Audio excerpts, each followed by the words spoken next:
हमारे बच्चों को इंग्लिश क्यों नहीं आती? हम लाखों रुपए खर्च करते हैं उनकी एजुकेशन के लिए, उन्हें अच्छे इंग्लिश मीडियम स्कूल में एडमिशन दिलवाते हैं, साथ ही हम उसके लिए एफ़र्ट करते हैं ताकि हमारे बच्चे इंग्लिश में बोलें और स्कूल में वो इंग्लिश सीखते भी हैं और पढ़ते भी हैं। फिर भी उनके इंग्लिश ना बोलने की वजह सिर्फ़ और सिर्फ हम हैं, यानी कि पेरेंट्स के इंग्लिश ना बोलने की वजह से ही जो बच्चा होता है वो इंग्लिश बोलने में टाइम लगाता है या फिर इंग्लिश समझने के लिए उसे बहुत टाइम लग जाता है। ऐसा इसलिए होता है क्योंकि जो पेरेंट्स होते हैं वो अपने घर में अपनी फैमिली के जो मेंबर्स होते हैं वो क्या करते हैं, वो इंग्लिश स्पीकिंग करने की बजाय अपनी मदर टंग में हिंदी, उर्दू, तेलुगु, तमिल, कन्नड़ा, मलयालम, बंगाली, गुजराती, मराठी जो भी लैंग्वेजेस है इनका यूज़ करते हैं, जिससे बच्चा जो है वो सबसे पहले जो लिसनिंग स्किल डेवलप करता है वो डेवलप करते वक्त वो सिर्फ अपनी मदर टंग के बारे में जानकारी लेता है, जबकि इंग्लिश जो है उसके बारे में जानकारी उसे स्कूल से ही मिलती है बस, और उसे वो इन्वायरमेंट नहीं मिल पाता जहाँ पे लोग इंग्लिश में स्पीकिंग करें। तो यही बेसिक वजह है एक बच्चे की इंग्लिश ना बोलने की। तो आज की इस वीडियो में मैं लेकर आई हूँ आपके लिए कुछ स्मॉल सेंटेंसेस जो आप खुद सीखकर अपने बच्चों को सिखा सकते हैं और अपने बच्चों से इन्हीं सेंटेंसेस का यूज़ करके बात कर सकते हैं ताकि उनकी इंग्लिश की जो बेसिक स्किल है वो डेवलप हो। क्योंकि बच्चा जो है अपने ग्रोथ के लिए या डेवलपमेंट के वक्त अगर उसे इंग्लिश बोली जाए तो वो काफ़ी हद तक बड़े होते होते इंग्लिश सीख सकता है और इवन इंग्लिश कॉन्वर्सेशन भी कर सकता है। मैं हूं सायरा बानो और आप देख रहे हैं मेरा चैनल लर्न विद एसएफ, जहां पे मैं आपको सिखाती हूं इंग्लिश के बेसिक्स, इंग्लिश ग्रामर और इंग्लिश वोकैबुलरी, ताकि आप इंग्लिश कॉन्वर्सेशन इजीली कर सके, आपको किसी भी कोचिंग क्लास की ज़रूरत ना पड़े। तो चलिए स्टार्ट करते हैं बेसिक इंग्लिश पढ़ने से। बच्चे को सुबह उठाने के लिए पहला सेंटेंस जो हम यूज़ करते हैं वो है जाग जाओ। इंग्लिश में इसे कहेंगे वेक अप यानी जाग जाओ। अगर हमें कहना है उठ जाओ तो उसके लिए हम कहेंगे गेट अप। जगाने के लिए कहेंगे वेक अप, और उठ जाओ, बिस्तर पे बैठा उठ जाओ तो कहेंगे गेट अप। अगर कहना है जल्दी करो तो कहेंगे हरी अप।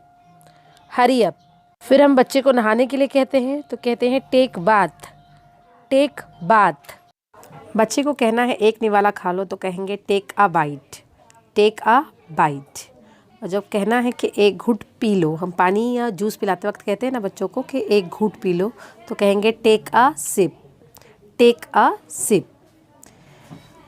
उसके बाद हम बच्चे को कहते हैं कि अंकल को गुड बाय बोलो तो कहेंगे से गुड बाय टू अंकल। फिर कई बार बच्चे को हम ऑर्डर करते हैं कि हिलो मत, बच्चा कई बार हिलता है तो हम उसे कहते हैं हिलो मत, तो उसके लिए कहेंगे डोंट मूव। और अगर कहना है सीधे खड़े रहो तो कहेंगे स्टैंड स्टिल।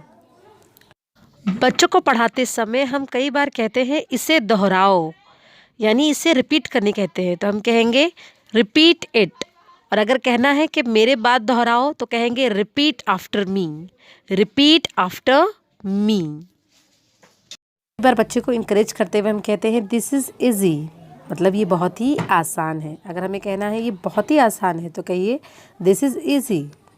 या फिर बच्चे को मोटिवेट करने के लिए हम कह सकते हैं हार मत मानो, नेवर गिव अप। मोटिवेट करने के लिए एक और सेंटेंस हम कह सकते हैं नाउ यू ट्राई, अब आप कोशिश करो, नाउ यू ट्राई। अगर बच्चे को कहना है कि यहाँ देखो तो कहेंगे लुक हियर। अगर कहना है कि मेरी तरफ देखो तो कहेंगे लुक एट मी। अगर कहें कोई चीज़ हम दे रहे बच्चे को कहेंगे इसे लो तो हम कहेंगे टेक इट।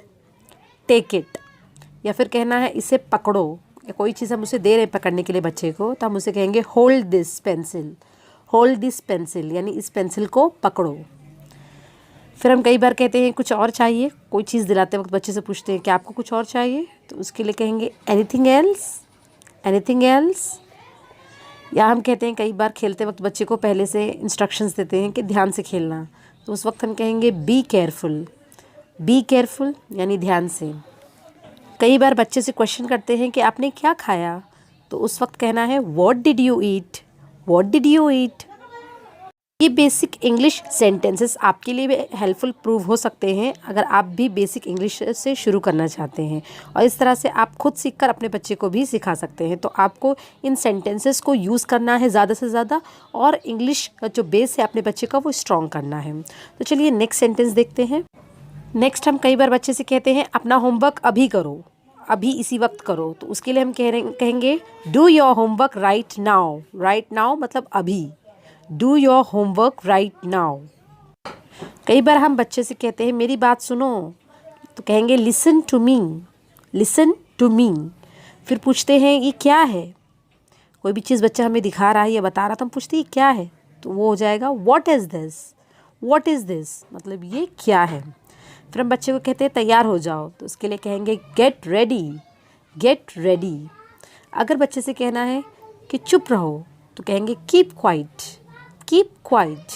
या फिर कहना है कि ज़ोर से बोलो, मुझे सुनाई नहीं दे रहा है, तो कहेंगे speak loudly, I can not here you, speak loudly, I can not here you मतलब ज़ोर से बोलो, मुझे समझ सुनाई नहीं दे रहा है। अगर आपको कहना है बच्चे को कोई चीज़, बच्चा आपसे पूछ रहा आपको पता नहीं है, तो आप कहेंगे I don't know, I don't know. कई बार हम बच्चों को कहानी सुनाते वक्त ऐसा पूछते हैं कि आपको पता है, तो उस वक्त हम क्वेश्चन करेंगे do you know, do you know. कई बार बच्चा हमारा फर्स्ट या सेकंड फ्लोर पे होता है, तो हम उसे नीचे आने के लिए कहते हैं, तो नीचे आने के लिए कहेंगे come down stairs, come down stairs यानी सीढ़ियों से नीचे आओ। अगर कहना है ऊपर जाओ सीढ़ियों से, तो कहेंगे go up stairs, go up stairs. अगर आप बच्चे से गुस्सा है, तो कहेंगे I am angry with you, I am angry with you. अगर आपको कहना है मुझे भूख लगी है, तो आप कहेंगे आई एम हंग्री। आप अपने लिए भी इंग्लिश सेंटेंसेस का यूज़ करेंगे, ताकि बच्चा उसको सुनकर उसको रिपीट करके खुद भी उसी सेंटेंस को यूज़ करने लगे। कई बार हम बच्चे से साइड होने के लिए कहते हैं, एक तरफ हो जाओ, एक तरफ खड़े हो जाओ या एक तरफ हो जाओ, तो इसके लिए इंग्लिश में कहेंगे मूव असाइड, मूव असाइड। और अगर आपको कहना है थोड़ा सा हट जाओ या थोड़ा सा साइड हो जाओ, तो उसके लिए हम कहेंगे मूव अ बिट मतलब थोड़ा सा हट जाओ, move a bit. Next sentence है डोंट फॉरगेट, डोंट फॉरगेट यानी भूलो मत, भूलो मत। नेक्स्ट सेंटेंस है डोंट बी शाय मतलब शर्माओ मत, डोंट बी शाय। हमारा नेक्स्ट सेंटेंस है फिर हम खेलेंगे, उसके लिए इंग्लिश में कहेंगे then we will play, then we will play. हम कई बार बच्चों से कहते हैं ना अपना होमवर्क कंप्लीट कर लो फिर हम खेलेंगे, तो हम उस वक्त कहेंगे complete your homework then we will play यानी होमवर्क कंप्लीट कर लो फिर हम खेलेंगे। बच्चा अगर कहे कि कभी नहीं, तो उस वक्त आप उसको सिखाइए कि कभी नहीं की जगह पे इंग्लिश में बोलना है नेवर, नेवर। जैसे आप बच्चे से कई बार बोलते हैं ना कि बैड वर्ड्स मत दो, गालियाँ मत दो, तो never give bad words, never give bad words मतलब कभी भी बैड वर्ड्स नहीं देना चाहिए, नहीं बोलना चाहिए। फिर आप एक दूसरा सेंटेंस यूज़ कर सकते हैं, समझने की कोशिश करो, तो उसके लिए कहेंगे प्लीज़ अंडरस्टैंड, प्लीज़ अंडरस्टैंड। मेरा विश्वास करो, इसके लिए इंग्लिश में कहेंगे बिलीव मी, बिलीव। अगर हमें बच्चों को कहना है कि जाओ और पढ़ाई करो, तो हम कहेंगे go and study, go and study. अगर बच्चे से कहना है सब्र रखो, तो कहेंगे हैव पेशेंस, हैव पेशेंस। बच्चा अगर कोई चीज़ आपसे छुपा रहा है, तो आप उससे कह सकते हैं शो मी मतलब मुझे दिखाओ, शो मी। कई बार बच्चे जो हैं वो बुक्स यहाँ वहाँ रख देते हैं, हम उन्हें ऑर्डर करते हैं कि बुक को अपने बैग में डालो, उसके लिए इंग्लिश में कहेंगे put your books in the bag, put your books in the bag. बच्चे के कोई अच्छा काम करने पे उसे अप्रिशिएट करिए, अप्रिशिएट करने के लिए आप कह सकते हैं वेल डन मतलब शाबाश, या फिर आप कह सकते हैं वेरी गुड बहुत अच्छा, या फिर आप कह सकते हैं चलो खेलते हैं let's play game, let's play game. आप बच्चे को कई बार कहते हैं ना कि बेटे उदास मत रहो खुश हो जाओ, तो आप कह सकते हैं don't be sad, be happy, don't be sad यानी उदास मत रहो, बी हैप्पी खुश रहो। बच्चा अगर झूठ बोले, आप उसे मना करने के लिए कह सकते हैं डोंट लाई, डोंट लाई यानी झूठ मत बोलो। और अगर कोई प्रॉब्लम फेस करे, तो आप कह सकते हैं नो प्रॉब्लम, नो प्रॉब्लम यानी कोई बात नहीं। बच्चे से कोई गलती हो जाए, तो आप कह सकते हैं नो प्रॉब्लम चलो कोई बात नहीं। बच्चे से अगर आपको पूछना है कोई बात, तो आप पूछ सकते हैं इस तरह से tell me name of animals यानी मुझे जानवरों के नाम बताओ, या tell me what you understand मतलब मुझे बताओ कि तुमको क्या समझ में आया। तो इस तरह से टेल मी बोल सकते हैं यानी मुझे बताओ। खड़े हो जाओ, बैठ जाओ, इन सब के लिए जो इंग्लिश वर्ड्स है वो आप काफ़ी अच्छे से जानते हैं। खड़े रहने के लिए स्टैंड अप और बैठने के लिए sit down, stand up, sit down. ये तो बहुत ही कॉमन सेंटेंसेस है जो हर पेरेंट जो है यूज़ करते हैं, चाहे उन्हें इंग्लिश आ रही हो या फिर ना आ रही हो, फिर भी ये बहुत ही सिंपल सा सेंटेंसेस हैं। बच्चे से अगर कहना है कि बेटा आप टेबल लगा दो, तो प्लीज़ सेट द टेबल, इस तरह से कह सकते हैं, प्लीज़ सेट द टेबल। और सोने के लिए कहना है बच्चे को कि जाकर सो जाओ, तो आप कहेंगे go to bed, go to bed यानी जाकर सो जाओ। जागने के लिए कहेंगे वेक अप और सोने के लिए कहेंगे go to bed. Video useful लगा हो तो लाइक करिए, यूज़लेस लगा हो तो डिसलाइक करिए, कमेंट करिए, शेयर करिए और हाँ, सब्सक्राइब करना मत भूलिएगा।